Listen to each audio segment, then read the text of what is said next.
పశ్చిమ గోదావరి జిల్లా కేపీపాలెం గ్రామంలో చీటీల పేరుతో ఘరానా మోసం వెలుగు చూసింది. గ్రామానికి చెందిన సుంకర శ్రీనివాస్ అనే వ్యక్తి 4 కోట్ల రూపాయలు టోకరా వేశాడని గ్రామస్తులు ఆరోపిస్తున్నారు. 5 ఏళ్ల నుంచి చీటీలు కట్టిస్తూ నమ్మకంగా సొమ్ము చెల్లిస్తూ వచ్చాడు. అయితే చాలా మంది అతని వద్ద డబ్బు దాచుకుంటే భద్రమని భావించి చీటీలు వేశారు. అయితే ఇటీవల చీటీ పాడుకున్న వారికి సక్రమంగా సొమ్ము చెల్లించడం లేదని నిలదీశారు. దీంతో గ్రామం వదిలి పారిపోయాడని బాధితులు తెలిపారు. గ్రామానికి వచ్చి చీటీ పుస్తకాలు మాయం చేసే ప్రయత్నం చేస్తూ ఉండగా అడ్డుకున్నామన్నారు. ఇక ఫిర్యాదు చేయడానికి పోలీస్ స్టేషన్కు వెళ్తే పోలీసులు పట్టించుకోవడం లేదని బాధితులు ఆవేదన వ్యక్తం చేశారు.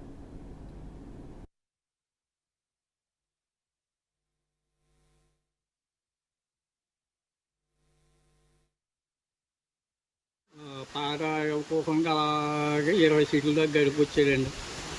ఇప్పుడు 20 సీట్ అండి. ఈ నెల మళ్ళీ వచ్చేసింది వాయిదా. ఇది ఎస్కేప్ చేసాడండి. 9 లక్షల రూపాయలండి. ఒక్క రూపాయి కూడా మాకు ఇవ్వకుండా మా ఎస్కేప్ అయిపోయాడండి మనిషి. 6 లక్షల సీట్లు ఇంకా 6 సీట్లు ఉన్నాయి. ముగ్గురం కలిసి వేసుకున్నాం. వీళ్ళు ఒక సీట్ వేసుకున్నారు.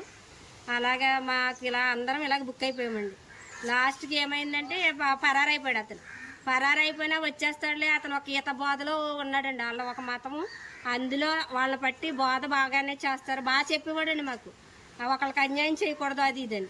దాన్ని బట్టి అతను ఏమైనా పర్వాలేదు బాగానే ఇచ్చేస్తాడని నమ్మకంతో ఉన్నాను నేను. ఆ 20 మందికి కూడా వచ్చేస్తాడు అతను.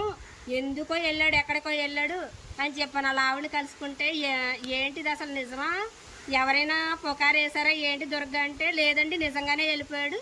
పెన్షన్ డబ్బులు ఇచ్చేసి 6,000 వెళ్ళిపోయాడు, నిజంగానే వెళ్ళిపోయాడు, నేను కంప్లైంట్ ఇచ్చొచ్చాను అంది. 1000 రూపాయలు కట్టుకో అక్క, బంగారం కొనుక్కుంది కానీ మెల్ల ఏమన్నా చేయించుకుంది కానీ అక్క అంటే ఆచిపడి 2,000 ఖర్చు పెట్టుకుని 1000 రూపాయలు నెలకే 40,000 చీటు ఉంది. ఆ చిన్న చీటే ఇవ్వలేదు నాకు. నేను పాటు బాగా మాడుకోగలిగిన బాబా